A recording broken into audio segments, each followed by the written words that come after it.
All right, wonderful. Good morning, everybody.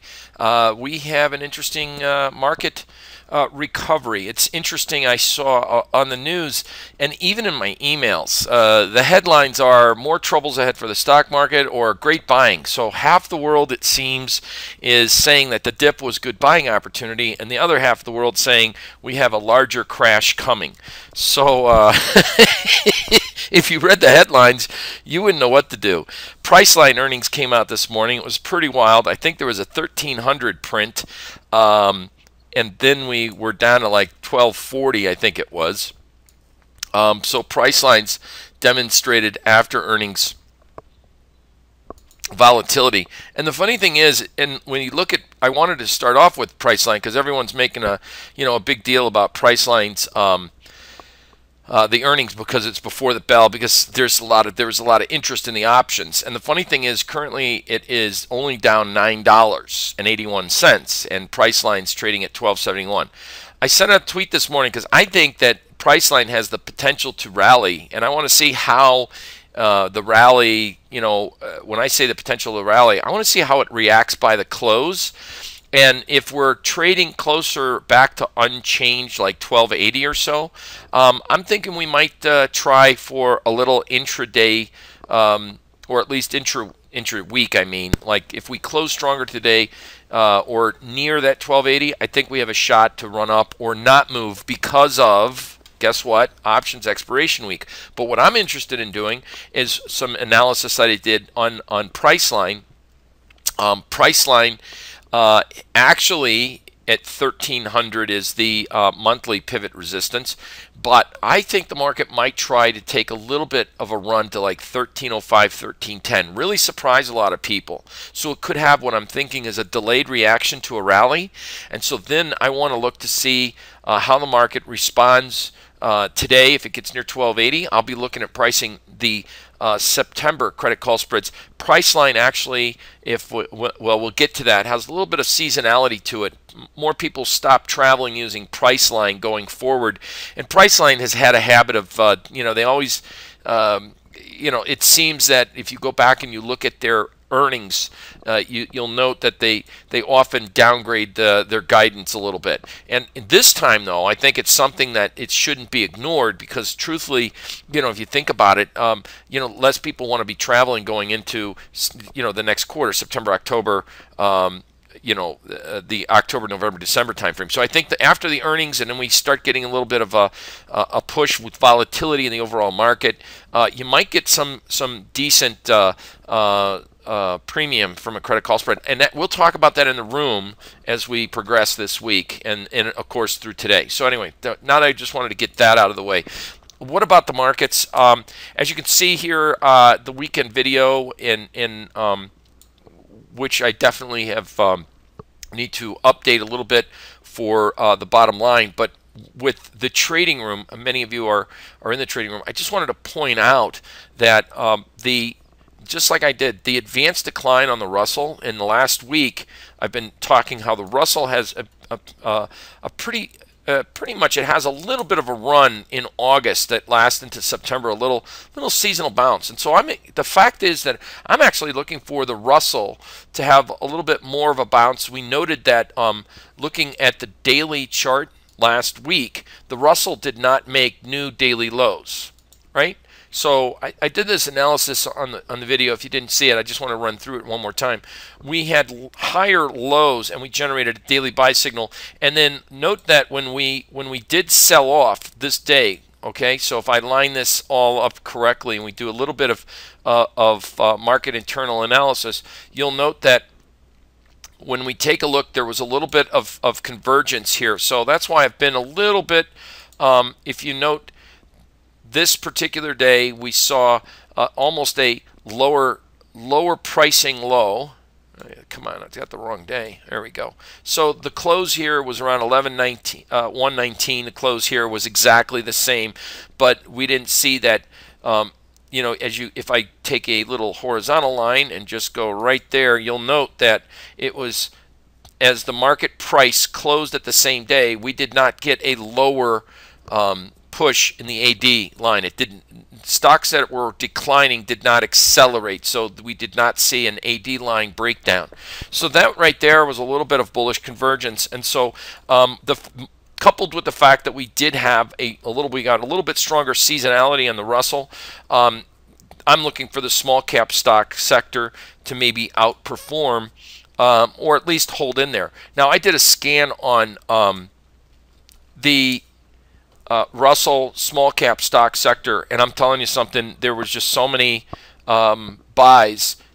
It just made my head spin. So and violent and buys that are just tough to chase. I mean, some of these stocks in the Russell were up 5, 10, 12% Friday.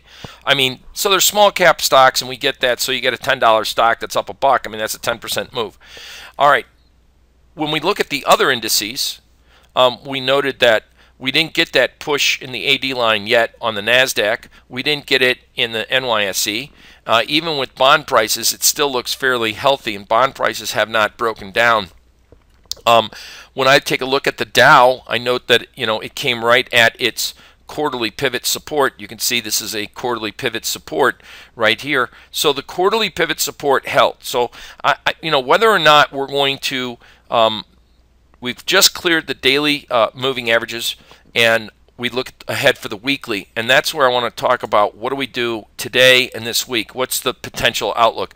I think if we get a strong recovery today, what we want to do is watch to see if we got a strong recovery in the AD lines. Now, looking at this weekly chart,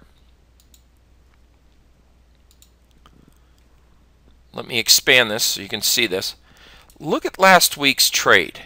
Look at this trade here. We closed above the open. Now, do you remember on Friday I gave a setup? I said if this market gets above that 1617, there's room to run. And we had mentoring students, and as we were Friday looking at that, and we ended it Friday at 12 noon. So on the mentoring session, we were these points of breakouts and breakdowns that we teach in our mentoring class, as well as we did in our summer mentoring session, really worked fabulously. It was incredible. Once you clear that resistance, and once the market kind of proves itself, then you have a lot of room to run on shorter term trades. Now, same concept can be said on longer term basis. We cleared the opening range, and the market closed higher in the marketplace, and so we almost formed, if you can see this, it's not a doji by any stretch of the imagination, because it opened at 19.5, closed at 23.25, so the open close relationship was too wide. But look at what this high is, 37.5. So here's my game plan.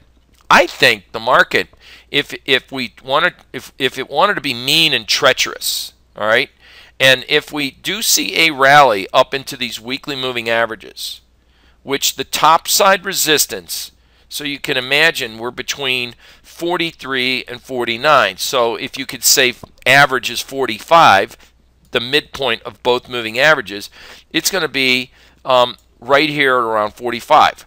I'm not sure if we're going to close over that high, but by Friday of this week, if we do close above both moving averages, and if we close above that high, I think anyone that's still bearish may change their tune. So the first test of resistance up here, and I don't think it's going to be today because we got such a strong move so far, but I think that if we do get up into that resistance, and I'm not sure what day it is, remember the first test of resistance,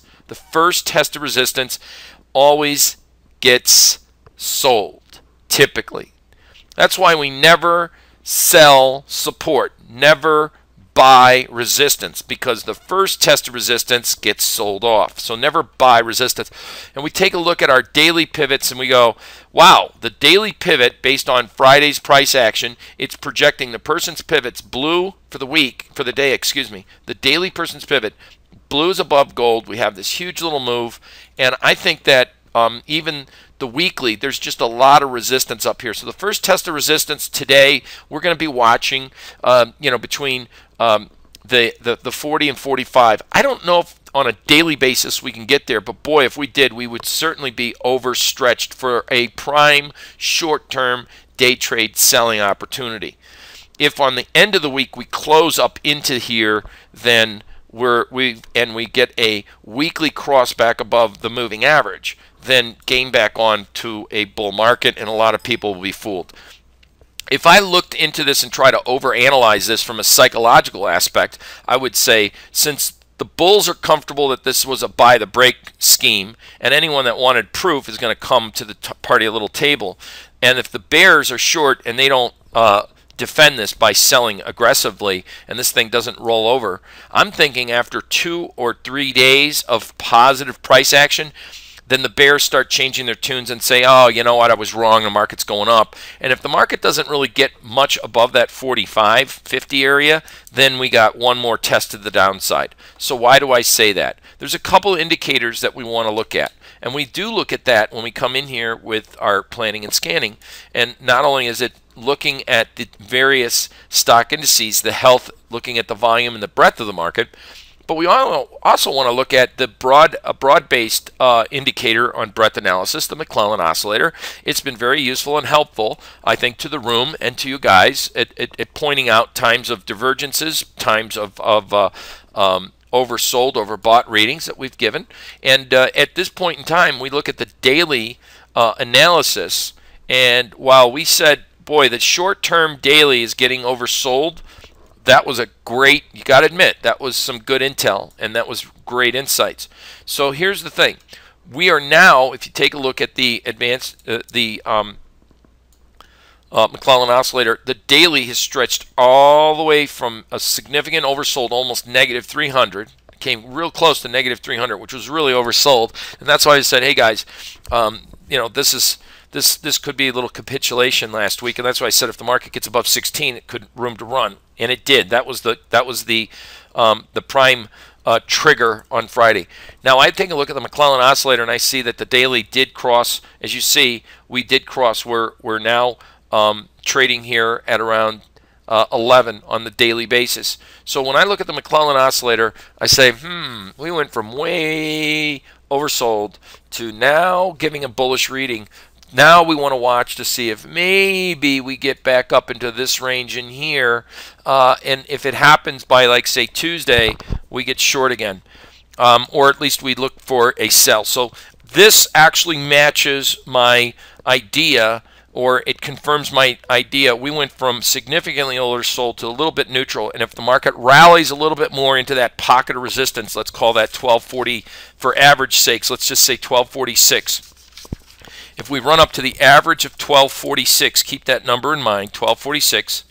If we just happen to get up in there, what would the McClellan oscillator look like? Well, if we're over 100 and change, 120, 150, near that range, then we're overbought now, and the market gives us an opportunity for short-term selling. So anyway, 1246 is the magic number there on the S&Ps. Now on a weekly basis, we were warning that we might have a zero-line reject.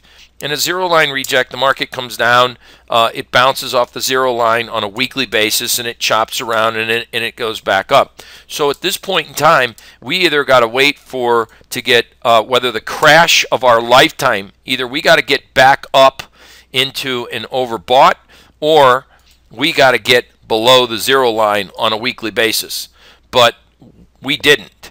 And it's going to be interesting to see if the market rallies. What will the intra-week McClellan oscillator look like? So anyway, those are just a couple little things. I hope that's not too technical for you, but it tells us that from a perspective of market breadth analysis, it does share with us, and that's stuff that I kind of revealed in the book Mastering the Stock Market a couple years ago.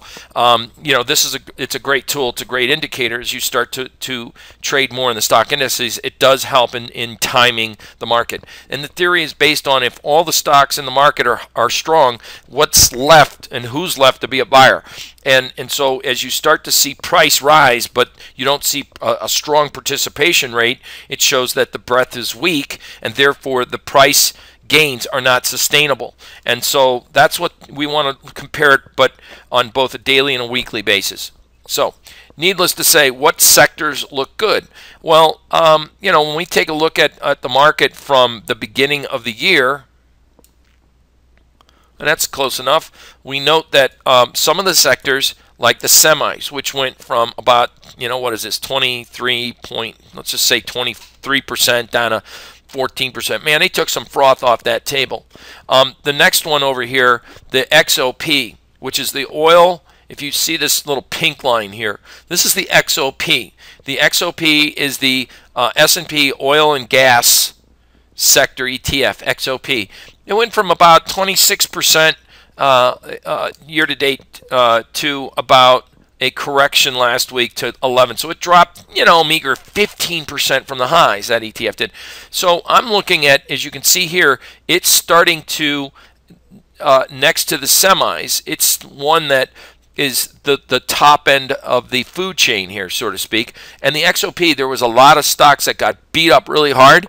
And funny thing, some of those stocks are entering a seasonally strong period of time. Another sector that I wanted to focus in on is the industrials for you guys, for if you're interested in sector analysis, what sectors to be looking at here. The industrials, which is this orange one way down here, XLI, and you'll note that it's, if I double check so I don't speak out the side of my mouth, I want to make sure that I'm tracking the right one for you.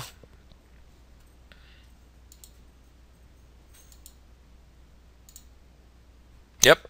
So this is the industrials. The industrials really never did anything all year, and a funny thing, the industrials are starting to maybe uptick. We've got several sectors we want to pay attention to. The XLY, right? XRT over here is this maroon area, and sector analysis certainly did. I hope you guys enjoyed that analysis, which we gave out to be paying attention to the retail sector, which was very strong. And then by Friday, to sit there and say after some stocks like American Eagle Outfitters, AEO, you take a look at some of these names here. And I just wanted to, I'll show these two charts. They're linked together so that you can see this is American Eagle Outfitters, a weekly chart. This is American Eagle Outfitters on a daily chart. So what is this rigmarole on your right-hand side? What is all this? This is a sector relative strength, not sector, it's a relative strength chart, and this compares American Eagle Outfitters to the benchmark S&P 500. This is the weekly chart of American Eagle Outfitters, and as you can see, we did form a weekly high close doji. But the fact is that this market went from 1014 all the way up to 1144. You're going to have to look for a pullback over time. This is a weekly chart, and it shows that there's basing. I think there's more basing. I don't know much about this company. I've never bought stuff from them, but as you can see, there clearly is that seasonal tendency to go up, and boy, it got walloped to the upside. So when you look at another, retail company, this is Kohl's, KSS. Same thing. Outperformed the S&Ps. This is the performance. This is a relative strength performance graph. If we're looking to be a buyer of a product, you want to see a buyer of a stock, you want to see the relative strength outperform the market. That shows clear signs of strength. Looking at the seasonal tendency from August to about the first week of September, it has a seasonally strong period of time. So here's my take on the retail apparel. Had we been able to get more aggressively long in some of these names, so let's take a look at A&F, Abercrombie and Fitch. Same thing. A lot of these names, all in the retail apparel stocks, are going to be in the news this week. They're all going to say how great this stuff is. Don't fall into the trap. They went a little too far, too high, too much, and I think because of the seasonal tendency for the trade for back-to-school stuff, that starts to wind down, as I just shared with you. So there might be another 1 or maybe 2% left in that sector, maybe, or an individual stock, maybe 3%, something like that, on strength today, because everyone's been in the news reading out how great it is. Guess what? I'm not sure I want to chase that sector right now. Not right now, because while we do see a little seasonal upturn in the market, it has a lot of these names like Ross department stores, a lot of these retail apparels lose that appeal. So it was a good idea. The trade's come and gone. I think the greatest edge is gone, and so we want to focus on other sectors. And what other sectors would those be? Well, I think we summed it up best in the daily, our weekly sheet. So let me get to the weekly sheet. Please get to the weekly sheet. Weekly sheet. All right. So first off, the weekly sheets. Happiness is not an accident, nor is it something you wish for. Happiness is something you design and work for. This guy, Jim Rohn, is a famous self-motivator. I like that. Happiness is something you design. So design happiness. If you're unhappy at trading and you're not following a plan, then design your plan, follow your plan, and you will design your own destiny and happiness. I like that connectivity of that thought for how it applies to trading. So here's my market thoughts observation. We talked, about the buy signals, the weekly performance. We talked about the Russell last week. I was talking about the seasonality and how the Russell will outperform or may outperform, and that absolutely was a fact, because if you look at the Russell's performance on a week-to-date basis, right, the Russell was up 1.44%, while the S&Ps were up 0.3%, the Qs were only up 0.24%, so the Russell was the one that really did take the cake last week. So looking at the weekly McClellan oscillator, it appears we may have formed that zero line recheck, but watch how fast and how far we go up. I'll be following that with you guys this week. All right. I think, as I mentioned, retail apparel stocks recovered. The XLK technology was down 0.3%. The XRT was up a whopping 1.9%. So I mean, now people want, we're talking about this sector was where we wanted to be looking at well before this thing took off. And that's the kind of thing that I like to do. I like to look at sectors before they take off so that you get in with lower risk, better positioning. That's the key. Position sizing. That's what I teach as well. Proper position sizing. So lower risk does not mean what do I do? Lower risk means get into the trade with the appropriate and proper size of the position. Now that it's up almost 2% on the week, now what do? Well, we look for other opportunities or a pullback in that sector. I don't want to buy a pullback in that sector, because when it does pull back, you're not going to want to be in it anymore. All right? So it could chop around. I'll look at it again sometime in October. So let it go up. If you're not in it, but don't certainly be chasing that. I think there's some other sectors that we could look at. And we discussed that. I think retail apparel, look at AEO, blah, blah, blah. We also Gap, look at blah, blah, blah. Consumer discretionary retail apparel. And that was, obviously really a hot sector last week, and from a seasonal and low-risk perspective. So I hope that information was just, well, it was dead spot on, and I hope it was helpful for you guys.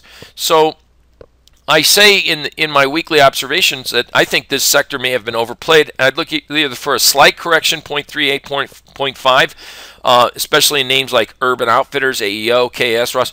But, man, I'll tell you what, the way the market's opening today and where we're trading now, I think it's not going to give you a chance for that pullback. And if it does give you a chance for that pullback, and if it's by the end of this week or next week, you're not going to want to be in it. So I'll have to just delete that whole idea. All right. So for this week, I see some buying opportunities in the retail space, but I see more buying opportunities, as I posted, in the industrial as well as the XOP. So according to my relative strength chart, the industrials haven't started to move yet, and the oil and gas sector XOP has some pretty decent setups there. So some stocks in the retail apparel may have gotten ahead of themselves, as I just mentioned. So be selective for trading opportunities. We have a very light week for earnings and economic reports. I know everyone was looking forward to Priceline, which is only down $3.79 since we've been talking. And Priceline, I think, will surprise people to the upside based on the overall strength of the market. I'm looking to see not how it opens. I'm looking to see how it closes. And if we migrate right back to unchanged today, I think the market has a shot of maybe testing 1,300 one more time, and then 1,280 to 1,300. We'll see what happens in that zone. And I want to do credit call spreads because Priceline, by the way, boop, ends a seasonally strong period of time.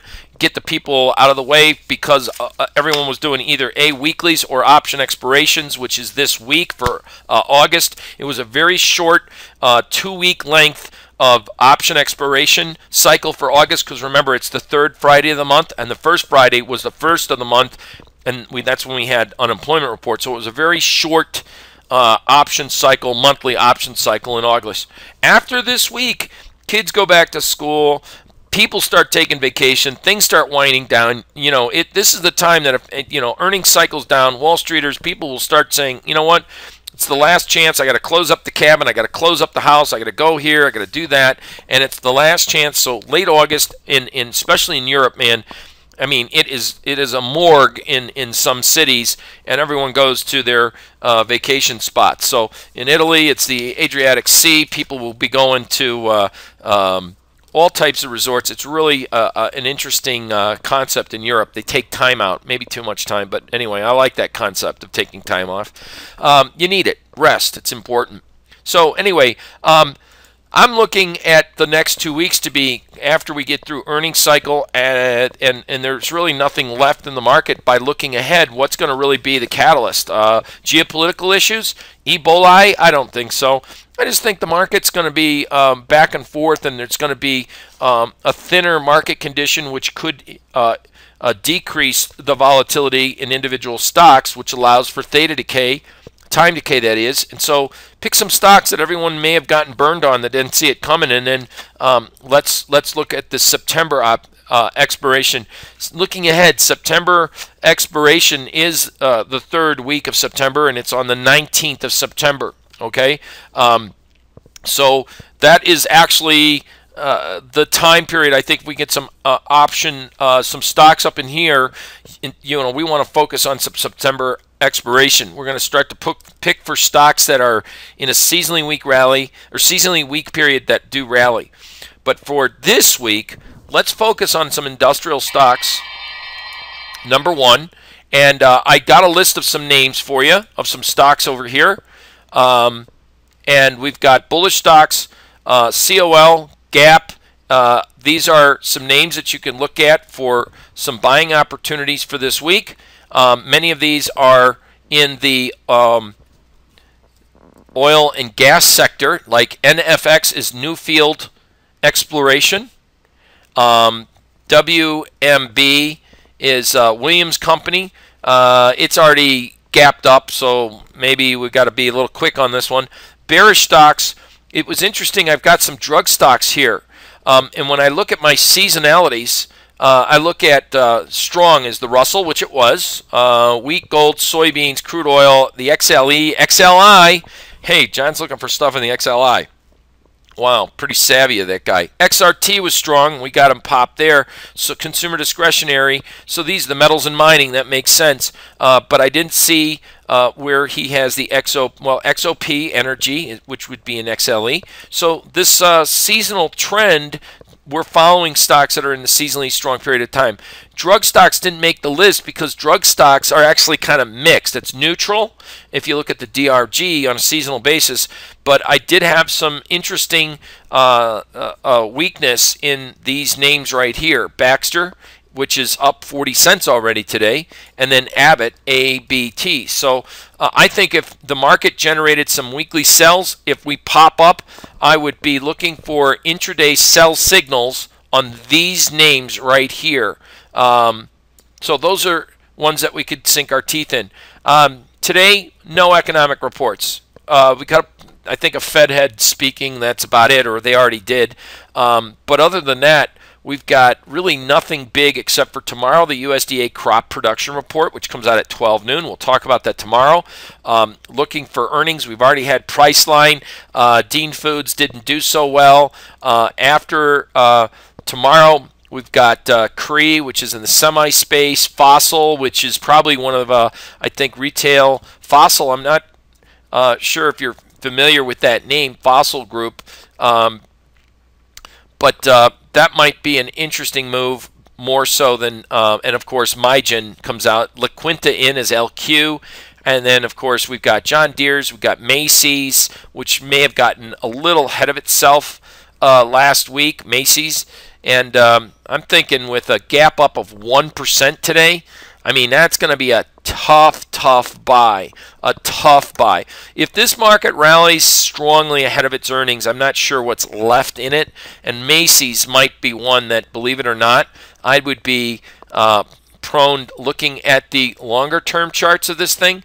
I think if it does break out, it would be a miracle, but my longer term analysis, I wanted to point out to you, my longer term analysis, let's take a look, but this is monthly, is showing that this this time period here is kind of weakening here. So maybe we get up and we get into a rally after earnings if they come out with really good news. After that, man, I'm credit call spread if given the opportunity. Okay, so let's move into our day trading ideas and look at price lines already at 1290. I mean, so a lot of people are going to be, I think, kind of fooled on that.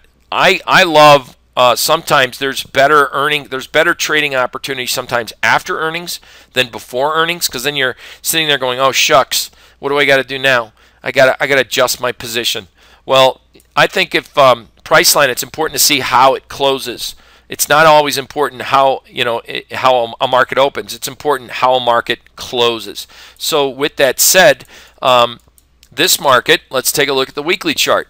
It appears that we might be looking at a little wedge breakout, but my little momentum indicator suggests that while the market, if it needs to make, it needs to take out this high right there, which it's starting to do, which is awesome, and if it does, it will give us towards the end of the week a bearish momentum reading. And so therefore, let the market kind of rally. Let's see if it gets over that 1300 area. See if it really, gets people squeezed for the option expert and stays there. I'm looking at taking advantage of that rally and selling calls, or not calls, but call spreads for the September expiration. Let me get a real quick, a different chart up here, if I may.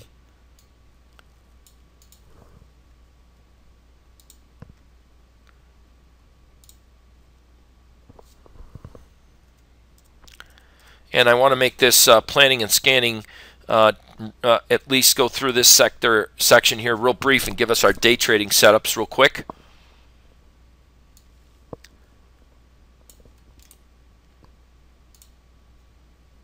And I'm just going to add one thing here to this chart.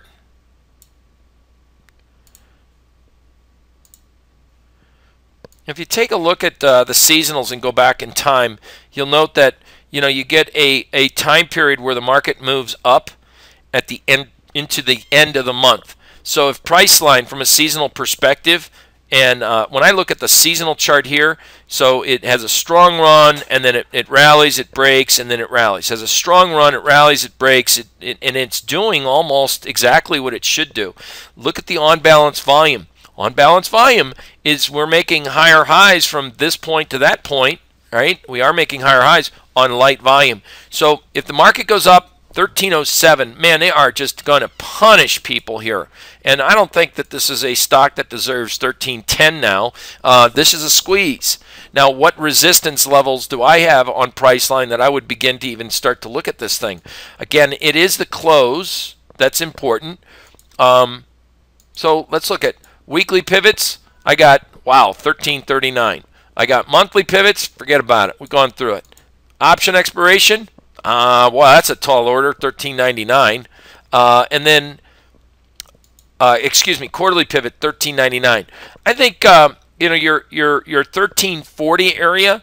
I'd be saying anything near like another 26 to 30, somewhere up in there. Even looking at this daily chart, I'd be wondering why is there no volume? Because to me it looks like a little bit of short covering. People might be getting a little disappointed on that move. So the seasonals don't bode well towards the end of the month. So this is like the hip hooray last possible gasp. So what you want to do if you're into if you do trade stocks only and you're looking for a the market to exhaust itself, at least take a 15-minute chart. Moves of this nature typically just don't go straight up and straight back down. So at least use the 15-minute time period. And I mean, look at this move in 15 minutes, 75 to 18. So huge move coming for Priceline. I think it exhausts itself, and watch to see if we have divergence, meaning higher highs in price and no volume behind the move. Right now it's up 3% in one day.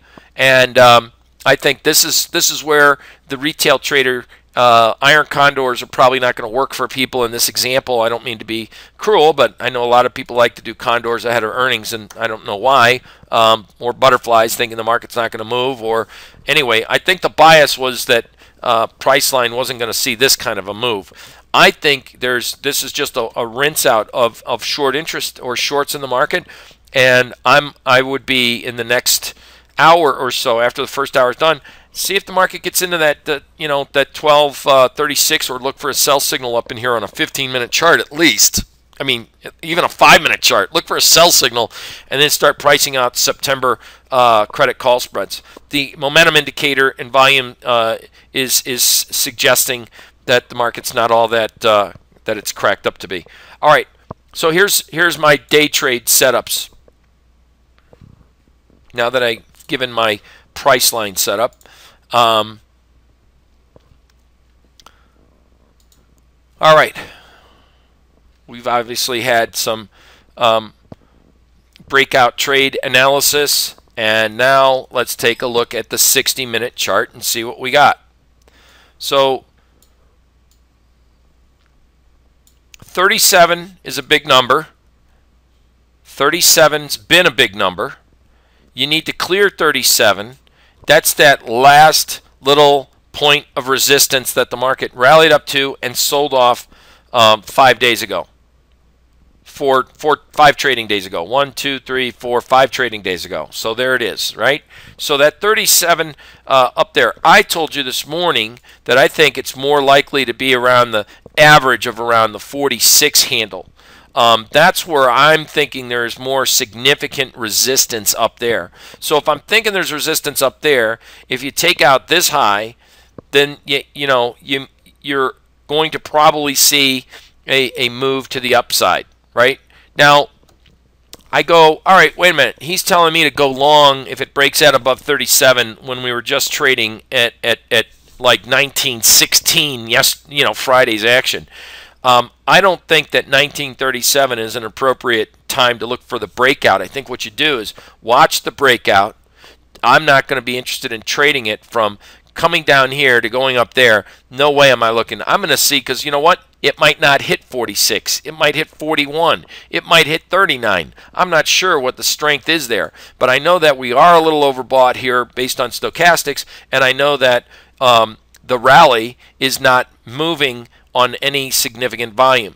So with that said, yes, I'm looking to sell it on a day trade up here, but I'm also going to analyze the market and say, while we've been in an uptrend overnight, all right, I think we either get a sell signal up here or confirmation of a breakdown below 26, and that I think is a better appropriate spot. I'm not looking to buy the breakout over 37 here by any stretch of the imagination. What I'm looking to do is to see if it breaks out, and then I'll be looking to sell on a day trade up here, if that makes sense. We're overbought. There's not a lot of volume behind this move. Let's see if the thing can come up here on a quick blast, and then I'm a seller in that market. So I'm going to now post that. No real big change for gold prices. We needed to see a breakout above that level of 1316. It didn't happen. Take it off the board. We're going to have to see a breakout not above that swing high, but above pivot. And if we take a look at pivot, we note that we've got a lot of shelf of resistance up in here, right? So this pivot area, look all the way back here. Price high, price high, price high. So really, it's going to need a breakout to show strength above the pivot, which is above that, also that last swing high. You got to admit, when the market traded up here in gold and it traded down, it didn't really have a chance, a fighting chance of giving a back above it. But if we get above 13.15, then you got some significant upside. I like the fact that gold's actually holding in here while the stock market's up. You got to admit that hasn't been happening of late. So today's daily person's pivots, blue is above gold. It's projecting a bullish day. So, you know, if you're nervous that because the stock market's up and gold prices might go down because of that, then wait for confirmation for a buy breakout $5 from there and look for a breakout above 13.15 to go along with the trend. All right?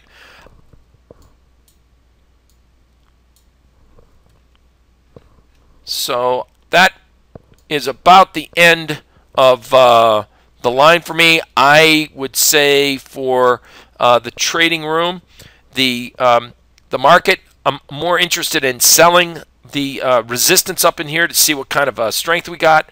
If you noted that we're already at the Russell has not penetrated its daily resistance. None of, except for the NASDAQ, is near its daily pivot resistance already. But the hourly 60-minute Dow is saying, yeah, we're warning, flashing a little sell signal. I would respect that. So I think this little rally up in here, first thing I got to say is, you know, 37 needed to be broken. I thought with some of these moves like price line, and that price line is already 13.13 right now. Boy, I'll tell you what, that was a little too rich for the blood. We saw that as it was happening, and I think the market right there, again, it's going to digest this move. This is a 5-minute chart. It's going to digest this move. I wouldn't rush in to get short up in there unless you're a professional Johnny on the spot and you can sell short stock, but I would say that this market may have just reached its momentum peak for the day, but we could chop around a little bit, and that's what I think. Anyone that's short, there's no way they're going to let them get out of this gracefully. So it's going to chop back and forth. People got to scratch their head and see what the hell happened. But I think this will be great opportunity for some credit call spreads going forward, as I pointed out.